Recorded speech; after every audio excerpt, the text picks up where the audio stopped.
네, 할렐루야. 이 한 주간에도 하나님의 은혜와 평강이 여러분들의 가정과 또 일터에 함께 하시기를 간절히 소망합니다. 그리고 영상으로 함께 예배드리는 여러분들의 가정에도 주님의 은혜와 평강이 함께 하시기를 원합니다. 아름다운 또 연주 감사합니다. 이 코로나 상황 가운데 성가대를 하지 못할 때 아침마다 그 CGN TV 온누리교회를 보니까 그동안 계속 이렇게 연주를 하는 모습을 아침마다 봅니다. 주일날 아침. 참 보기 좋더라고요. 이렇게 자주 들었으면 좋겠습니다. 하나님 앞에 영광 올려드리는 귀한 또 그런 재능이 있는 분이 있다면 또 성가대가 서기 전까지는 이렇게 자원해 주셔도 좋을 것 같습니다. 우리 서로 인사하겠습니다. 만나서 반갑습니다. 축복합니다.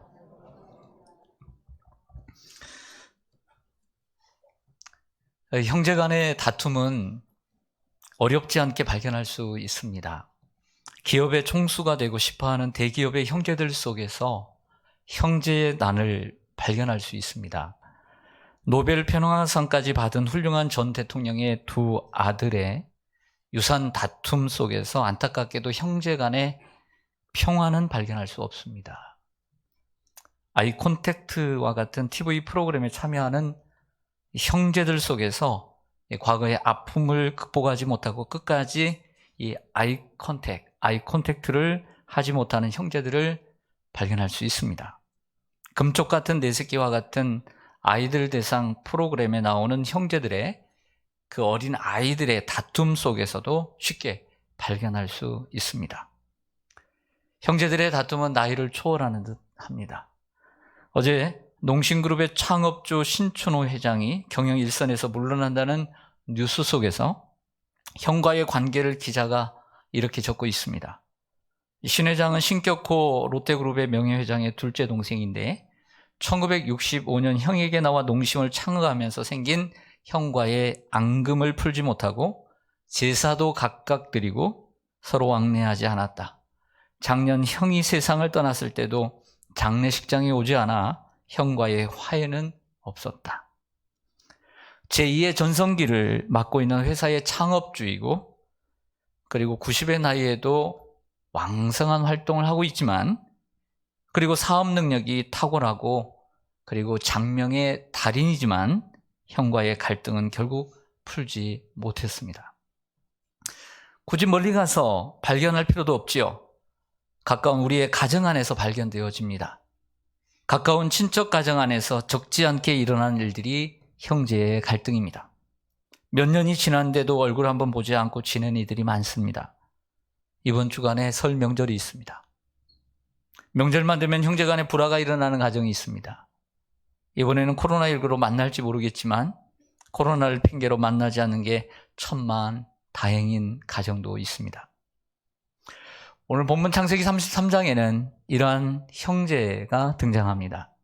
이들은 바로 야곱과 에서입니다. 이들은 아버지 이삭과 어머니 리브가 사이에서 태어난 그것도 쌍둥이 형제입니다. 아버지 이삭이 나이가 들어 눈이 멀어 큰 아들 에서에게 장자의 축복을 주려고 별미를 요구하자 형 에서는 기쁘게 사냥을 하러 나갑니다.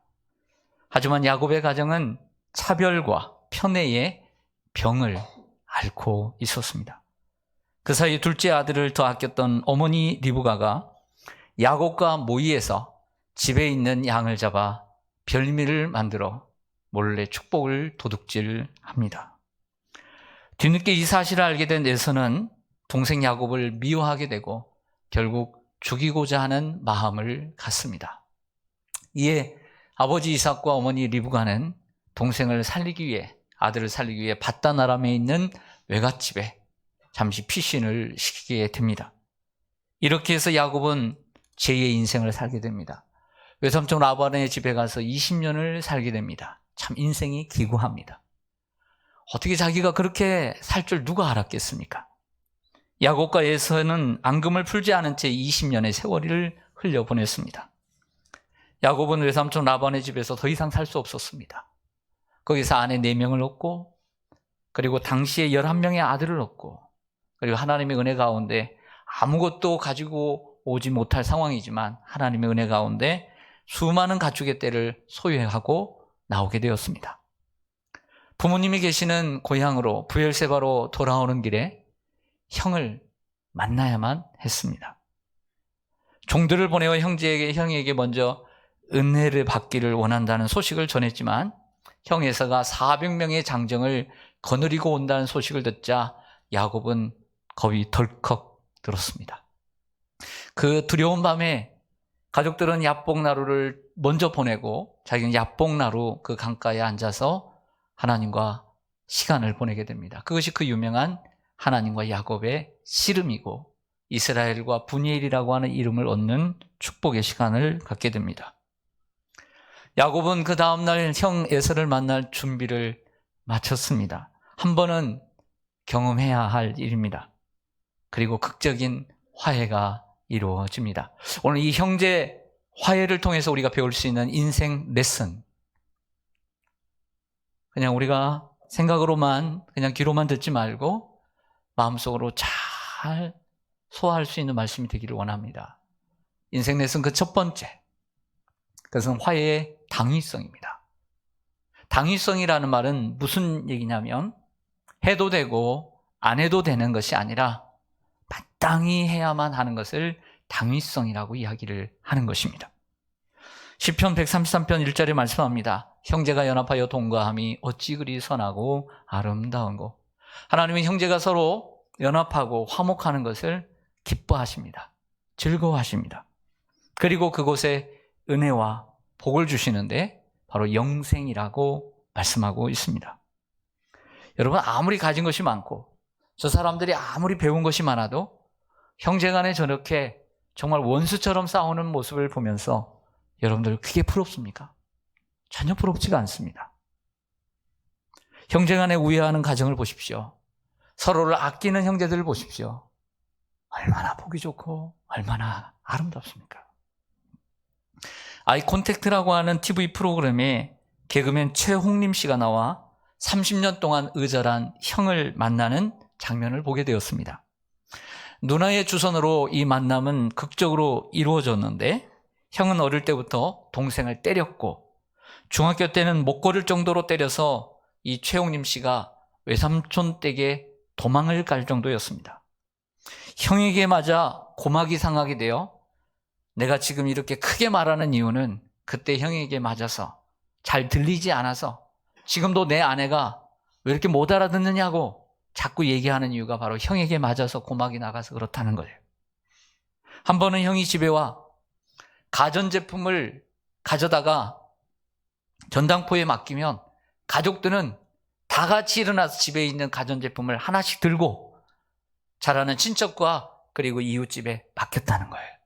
다 뺏길까 봐. 어머니께서 큰형으로 인해 3번 자살을 시도했다는 이야기까지 합니다. 그 어린 나이에 최홍림 씨가 그 자살한 어머니를 붙잡고 택시를 잡는데 서울에 살았는데 상도동인가 살았는데 택시가 죽을 사람이라고 여러 번 태워주지 않았다고 하면서 울부짖는 모습도 보았습니다. 치매에 걸린 어머니에게 단 한 번도 찾아오지 않았던 형이 장례식장에 찾아와 울던 이야기, 왜 찾아왔는지. 최홍림 씨가 신부전증에 걸려 신장 이식을 받아야 하는데 먼저 연락을 걸어와 신장을 주겠다고 약속한 형이 결국에는 못 주겠다고 거절한 이야기. 결국 누나가 이식을 해주어서 건강을 회복한 이야기. 끝이 없었습니다. 결국 아이 컨택을 할 수 있었느냐? TV 속에서는 아이 컨택을 하지 못했습니다. 결국 용서하지 못했다는 이야기입니다. 그러면서 이런 이야기를 합니다. 형이 죽으면 내가 장례식에는 갈게. 방송 후에 어떻게 진행이 되었는지 모르지만 방송의 내용은 그러했습니다. 잠언 18장 19절 말씀을 보면요. 노엽게 한 형제와 화목하기가 견고한 성을 취하기보다 어려운즉 이러한 다툼은 산성 문빗장 같으니라. 노엽다 그리고 성을 취한다라고 하는 단어가 있지요.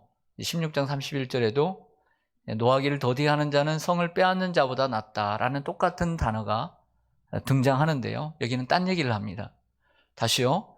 올려주세요. 노엽게 한 형제와 여러분들이 힘들게 한 형제와 화목하기가 견고한 성을 쟁취하는 것보다도 힘들다는 거예요.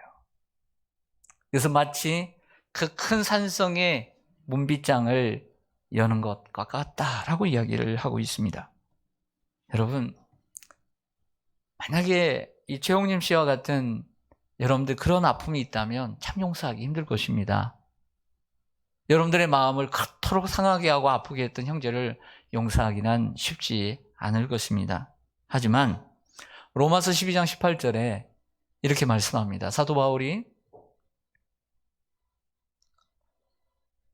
말씀이 없나요? 제가 읽어드리겠습니다.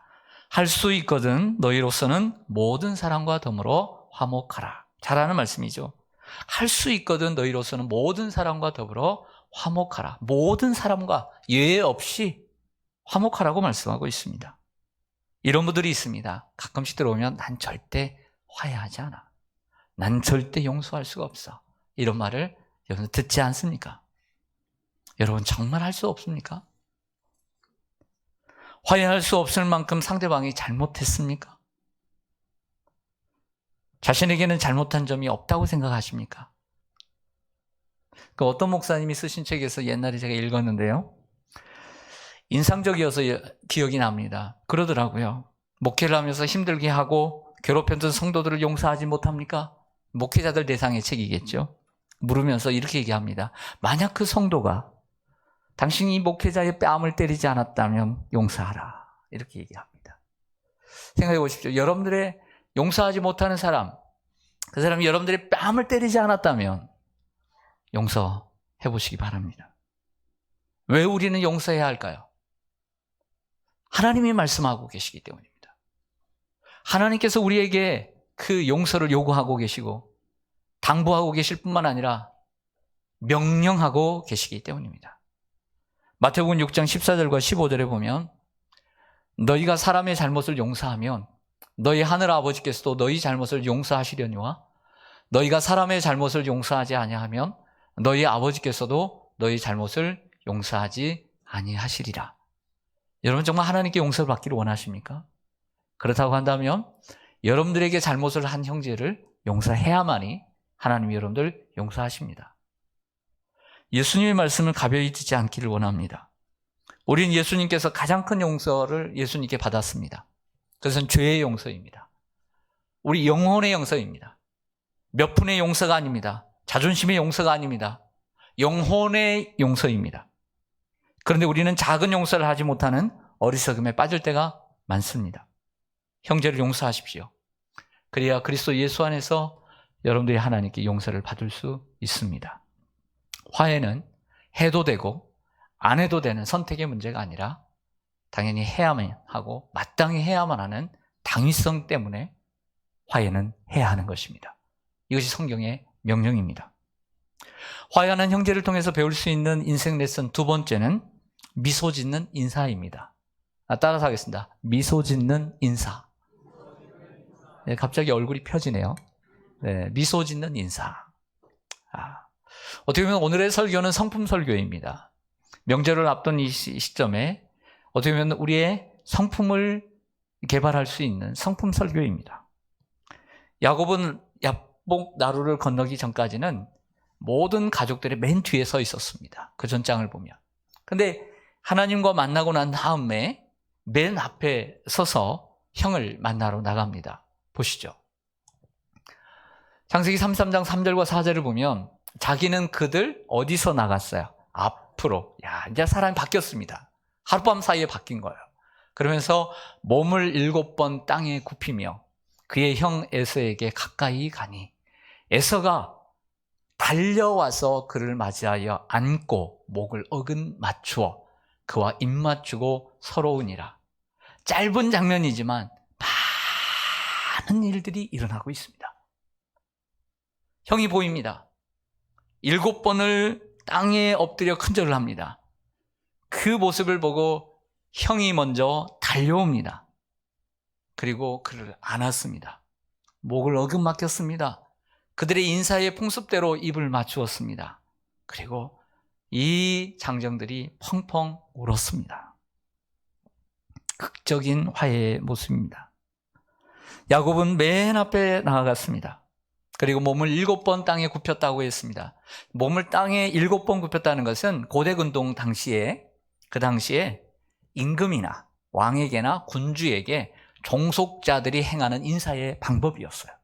그러니까 야곱이 형 에서에게 7번 인사했다는 것은 형 에서를 왕이나 군주로 간주했다라고 보기보다는 20년 전에 형을 속이고 형의 축복을 쟁취하고 도둑질했던, 빼앗았던 것을 진심으로 뉘우치고 그리고 회개하고 그 진심으로 용서를 구하는 진정어린 인사였던 것입니다.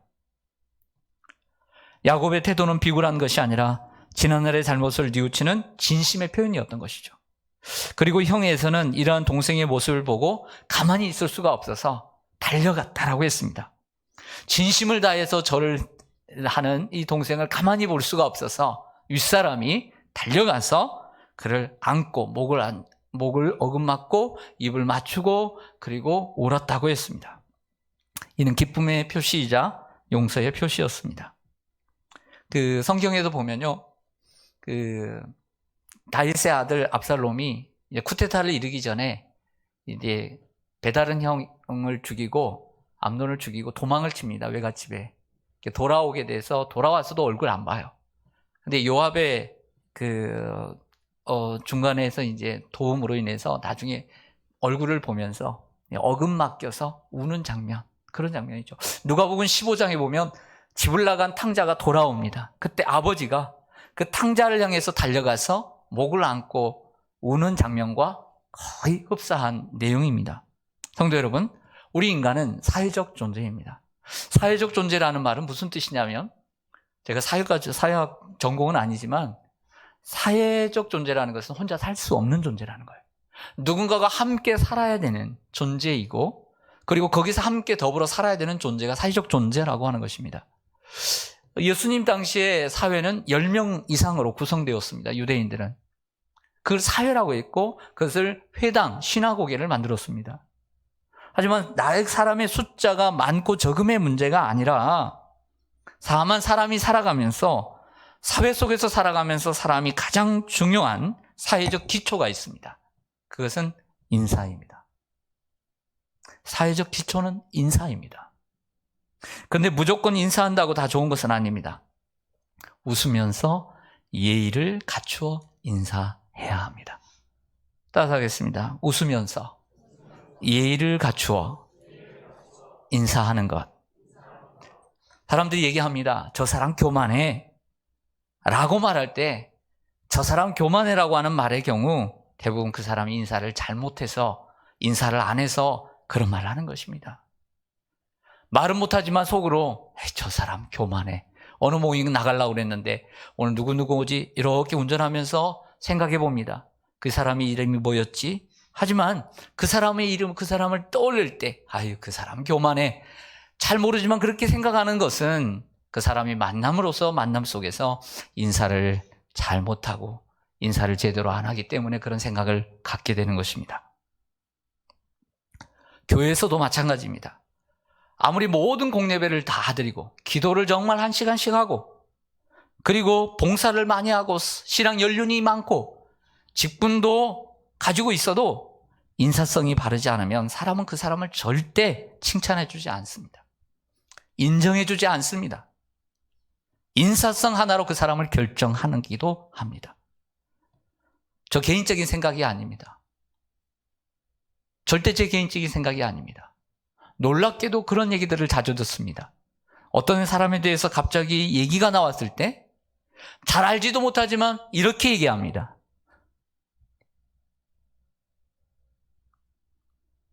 인사하는 게 엉망이야.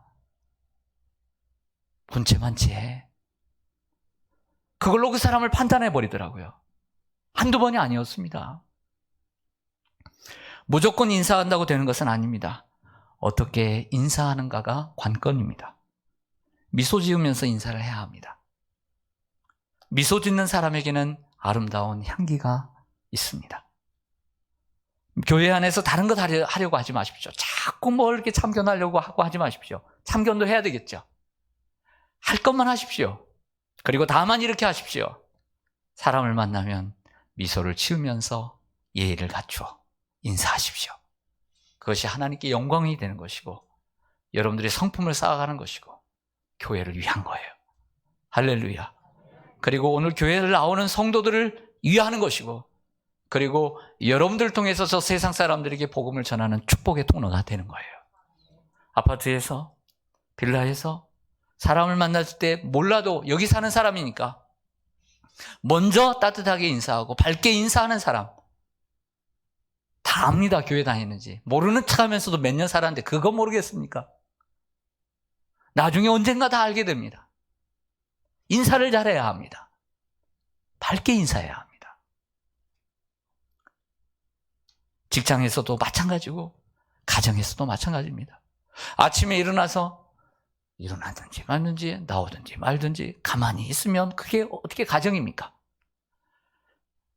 일어난 줄 알아요. 일어난 줄 몰라요. 그러나 따뜻하게 인사해 주는 것, 이게 사회예요.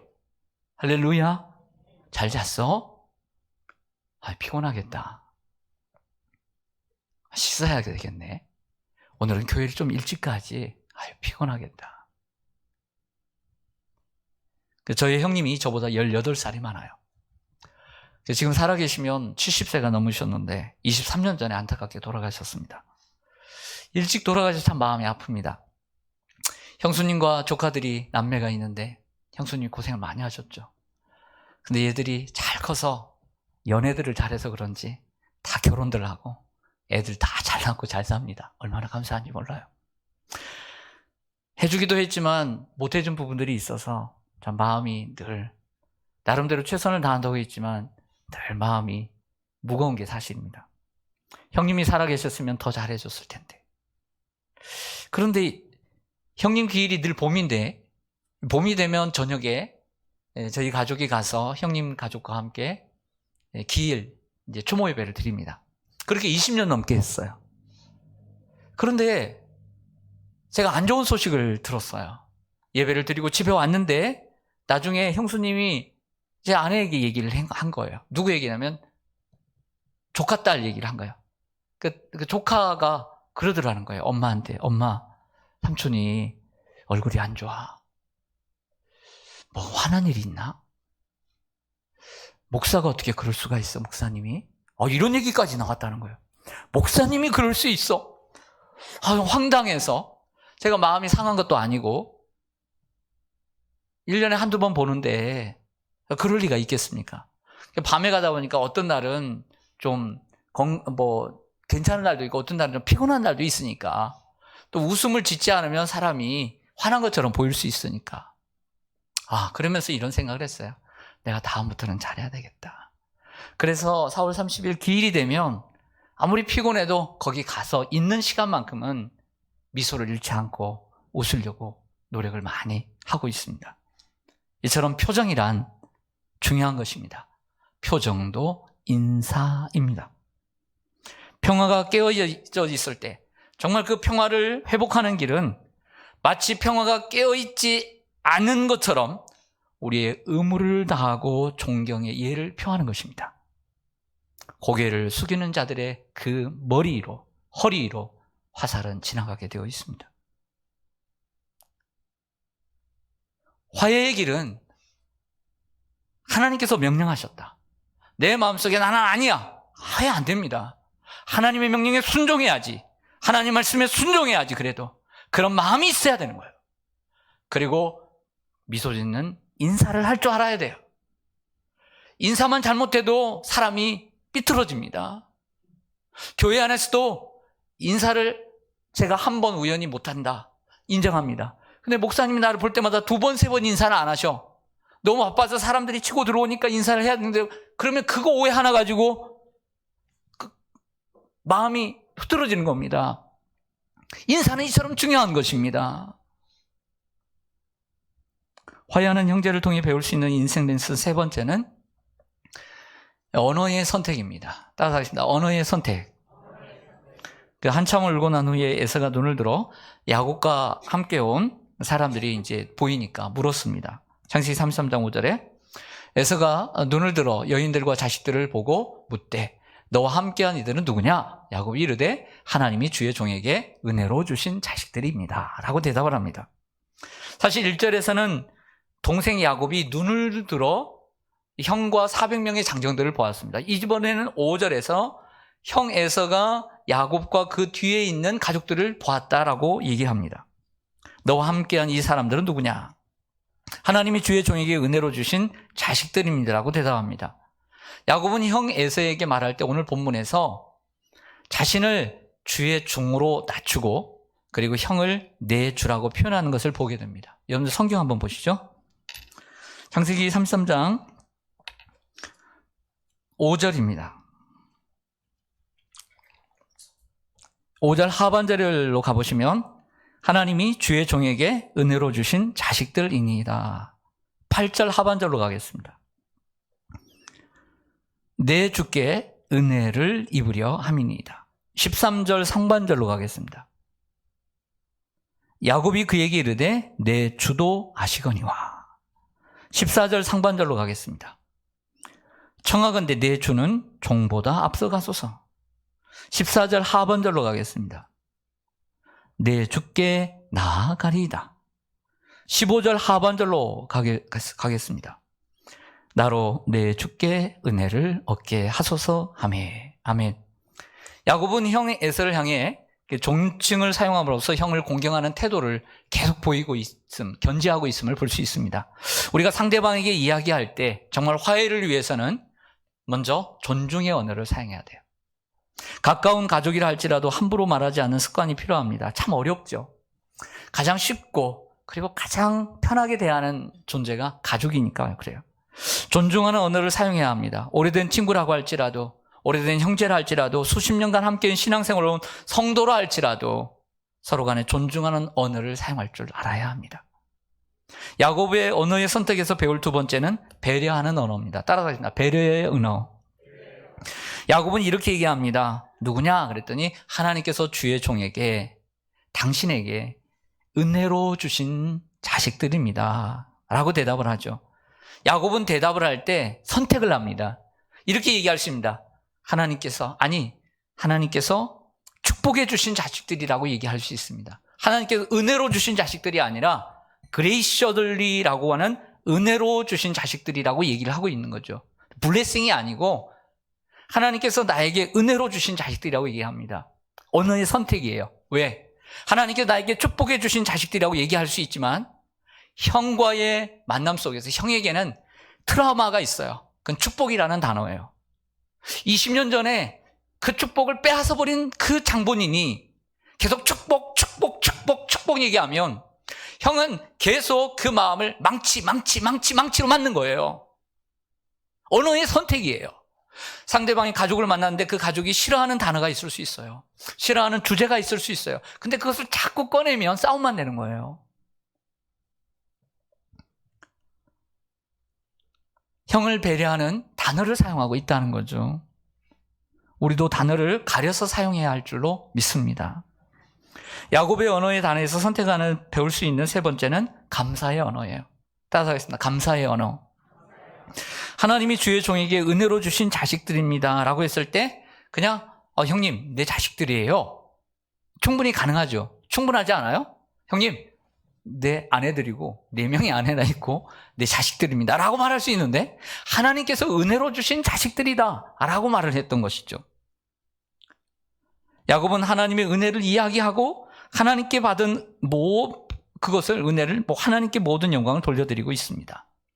여러분들 우리도 가족을 가리켜 하나님께서 주신 은혜입니다 라고 말할 수 있어야 돼요.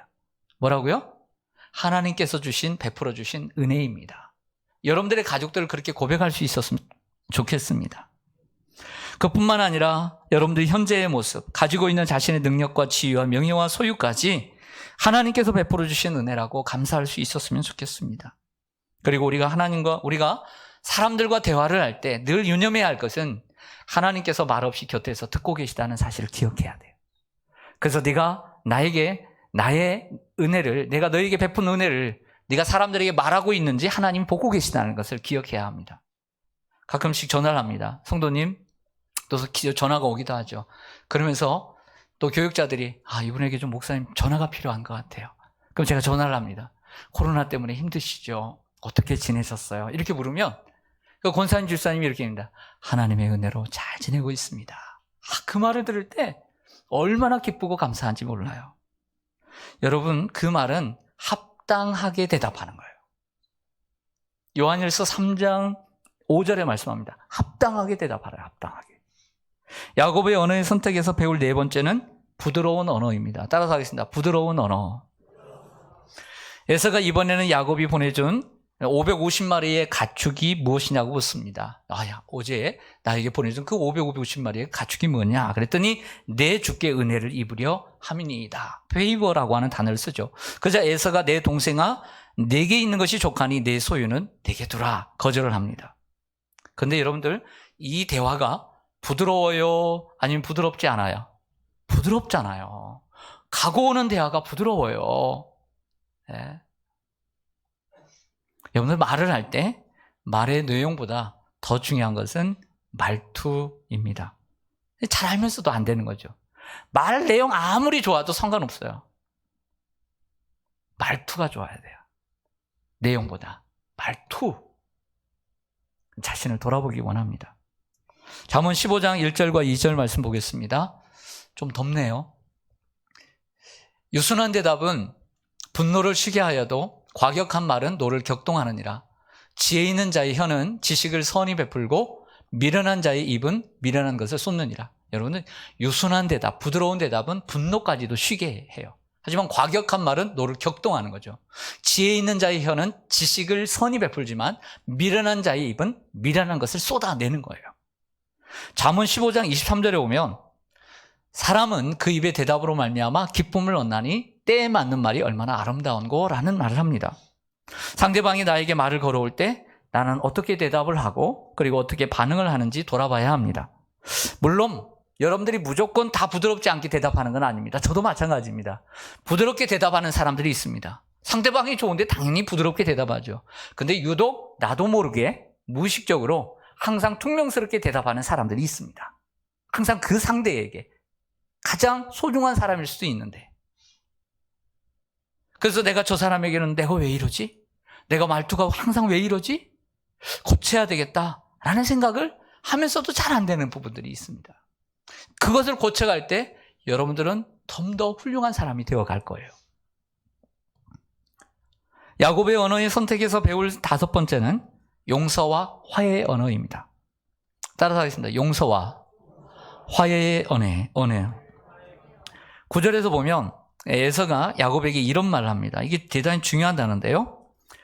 내 주께 은혜를 입으려 합니다 라는 말을 하니까 에서가 내 동생아 내게 있는 것으로 충분하니 이거 다 너희 가져라. 따라서 하겠습니다. 내 동생아. 누구 동생이에요? 내 동생아. 이미 용서가 이루어졌어요? 안 이루어졌어요? 이루어졌죠. 잘하는 본문 생각나죠? 누가복음 15장에 집을 나간 탕자가 돌아왔습니다. 아버지가 다 해주니까 밖에서 나가서 일하던 이 형이 얼마나 화가 났는지 아주 집안의 탕자입니다. 아주 문제합니다. 근데 아버지의 마음을 이해 못하고 아버지는 자꾸 얘기합니다. 얘야, 집을 나간 내 동생이 돌아왔지 않냐. 내 동생이라고 자꾸 얘기하지만 이 형은 뭐라고 얘기하냐면 탕자와 함께 아버지의 그 유산을 삼켜버린 이 아들이라고 계속 얘기해요. 아버지는 자꾸 네 동생이다라고 얘기하는데 형은 네 이 아들이라고 얘기를 해요. 그 말은 용서하지 못했다는 거죠. 내 동생아라고 부르고 있다는 것은 용서했다는 거예요. 그러면서 에서는 내게 있는 것이 족하니 선물은 됐다라고 거절합니다. 여러분, 우리나라뿐만 아니라 고대 근동의 모든 풍습이 그래요. 일단 상대방이 선물을 주면요, 일단 거절하는 게 예의예요. 거절해야 돼요, 안 해야 돼요? 일단 거절 한두 번 해야 돼요. 고대 근동에서도 그래요. 그렇기 때문에 주는 사람은 선물을 준비했으면 어떻게든지 기어코 줘야 된다라고 하는 각오를 하고 줘야 돼요. 아셨어요? 배우세요. 그 다음에 상대방은 한두 번 거절을 해야 돼요. 거절을 했다고 해서 그냥 가져가면 돼야 안 돼요? 안 되는 거예요. 그 실패하는 거예요, 그게. 끝까지 줘야 되는 각오를 가지고 가야 되고, 그 다음에 한두 번 사양했다가 받아야 되는 거예요. 그게 고대 근동의 예의예요. 우리도 마찬가지죠. 그리고 그 선물을 받음으로써 야곱을 용서했다고 하는 증거가 되는 것입니다. 용서하지 않았는데 선물을 받겠어요? 화해에 있어 물질과 선물이 꼭 있어야 되느냐? 이렇게 물을 수 있습니다. 아닙니다. 화해에 있어서 꼭 물질이 있어야 될 필요는 없습니다. 하지만 도움은 될 수 있다라고 말씀드리고 싶어요. 성도 여러분, 말씀을 마치겠습니다. 행복은 어디서 오는 걸까요? 행복은 관계와 사이 속에서 오는 것입니다. 어떻게 보면 물질과 건강과 성공은 우리들에게 행복을 가져다 줄 수 있지만 이 행복은 온전치 않은 것입니다. 진정한 행복은 관계와 사이 속에서 오는 것입니다. 사랑하는 여러분, 우리는 죄로 인해 하나님과 멀어진 인생이 되었고 하나님과 멀어진 가운데 우리는 불행했고 고통스러웠습니다. 그러나 예수 그리스도께서 이 땅에 오셔서 우리 죄를 위해서 십자가에서 피 흘려 그 보배롭고 뜨거운 피를 아낌없이 흘려주심으로 하나님과 우리 사이에 막혔던 담을 헐어주시고 하나님과 우리의 관계가 회복되어지고 하나님과 우리가 가까워지고 하나님과 화목되었습니다. 그래서 우리는 행복한 사람이 되었어요. 할렐루야. 관계에서 행복이 이루어지는 거예요. 사람에 있어서 이 사람, 인간이라고 하는 단어는 사람 인자에 사이간자를 써요. 사이간자. 인간이 뭐냐? 인간은 서로 기대어 사는 존재인 거예요. 혼자 살 수 없는 존재. 그리고 그 사이에 행복이 있는 거예요. 그리고 화목할 때 행복할 수 있는 것입니다. 예수님의 정신을 가지고 용서하고 화해하십시오. 용기를 내보시기를 바랍니다. 기도하고 찾아가시기를 바랍니다. 이렇게 살아가는 것이 예수님의 말씀을 지키는 것이고 복음을 행하는 것입니다. 그리고 누리지 못하고 있는 행복을 회복하는 여러분들의 삶이 되시기를 주님의 이름으로 간절히 축원합니다. 아멘. 기도하겠습니다.